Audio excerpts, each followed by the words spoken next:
खर्च नहीं, मैंने आपको कब बोला है, लास्ट टाइम मेरी कब विजिट हुई थी? ईद से पहले।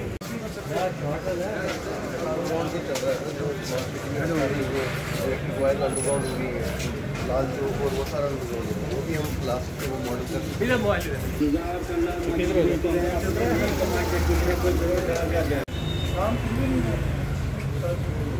कहाँ से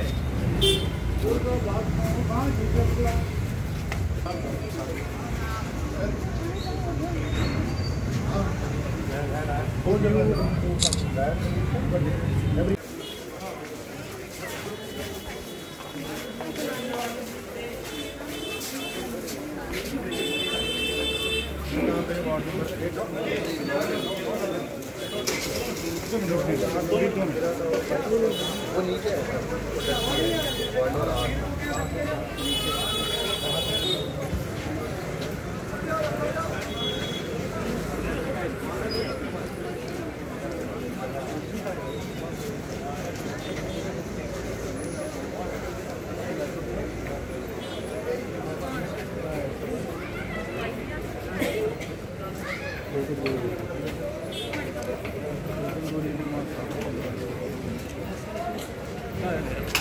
पहले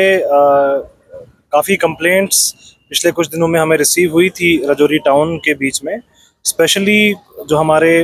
ड्रेनेज स्ट्रक्चर्स हैं उनको अनकवर्ड थे। उसके लिए म्यूनिसिपैलिटी ने ऑलरेडी ये काम टेंडर भी किया हुआ था, उसको अलॉट भी किया हुआ था, बट पिछले कुछ महीने से वो काम की प्रगति जो है स्लो थी और लगातार निर्देश दिए जाने बावजूद उसमें जब सुधार नहीं मिला तो फिर हमने सभी टीम्स ने, चाहे वो पीडीडी की टीम है, पीएचई की टीम है, हमारे रेवेन्यू की टीम है, सबने जॉइंट विजिट किया और इंस्पेक्शन किया और ऑन स्पॉट कुछ डायरेक्शंस दिए हैं ताकि हमारा जो शहर है, सबसे पहली प्रायोरिटी है डीकंजेस्ट हो और उसके बाद वो सेफ हो और तीसरी चीज़ है सफाई भी उसमें इंश्योर हो जाए।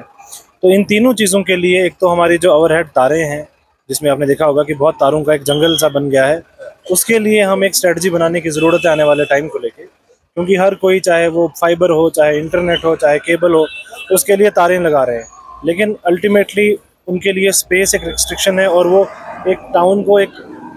जो शक्ल देता है, एक अच्छी शक्ल नहीं मिलती। उसके अलावा हमने देखा कि छोटे छोटे मरम्मत के काम बचे हुए हैं, उसके लिए एक्सीएन पीडब्ल्यूडी को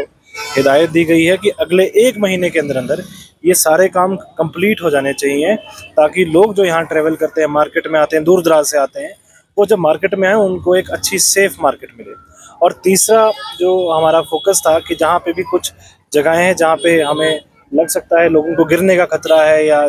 किसी को चोट आ सकती है, उन जगहों पे रेलिंग्स और उन जगहों की मरम्मत, ये 3 प्रायोरिटीज़ हैं। और इससे ज़्यादा जो बाकी सभी टीम्स हैं, सबने इस चीज़ को लेके एक कंसर्न जाहिर किया है कि ये वैसे काम रहते हैं जिसमें बिना पब्लिक इन्वॉल्वमेंट के काम नहीं हो सकते। तो जितने भी मार्केट के दुकानदार हैं, मेरी सबसे रिक्वेस्ट है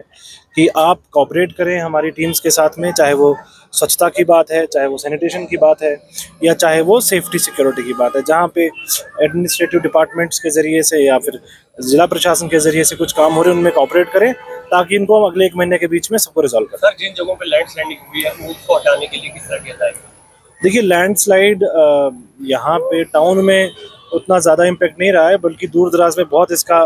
प्रभाव पड़ा है और पूरे ज़िले में जितने भी स्ट्रक्चर्स डैमेज थे उसमें ज़िला लेवल की टीम ने सभी को असेसमेंट कंप्लीट करके अप्रूव कर दिया है और तकरीबन 6 करोड़ से ज़्यादा का अभी कॉम्पनसेशन डिस्बर्स हो चुका है पूरे ज़िले में। जो दूसरा पार्ट बचा है रेस्टोरेशन का, जिसमें हमें रोड को रेस्टोर करना है, वाटर सप्लाई को रेस्टोर करना है। हमारी पावर सप्लाई रेस्टोर हो चुकी है, वाटर सप्लाई कुछ जगहों पे बची है, बट 99% रेस्टोर्ड है। रोड कनेक्टिविटी हमारा अब बचा हुआ है, जिसमें मलबा हटाना है। उसमें भी एक रहता है कि हमारे जो क्रिटिकल रोड्स हैं वो स्मूथ चलें और फिर छोटा छोटा मलबा जहाँ जहाँ आया है उसको जैसे ही मौसम हमें साथ देगा उसको भी क्लियर करें। सर्कुलेशन की अगर बात करें शहर में, जिस तरीके से काम चल रहा था, लेकिन आप वो काम थोड़ा धीरे हो चुका है, मतलब उसमें तेजी इतनी नहीं है। देखिए, वो जो काम था वो पिछले फाइनेंशियल ईयर का काम था। इस बार हमें उसमें एडिशनल काम करने की ज़रूरत है, जिसके लिए मैंने अभी एक मीटिंग भी करनी है अपनी टीम्स के साथ में, उसको फाइनलाइज करके जल्दी स्टार्ट करें।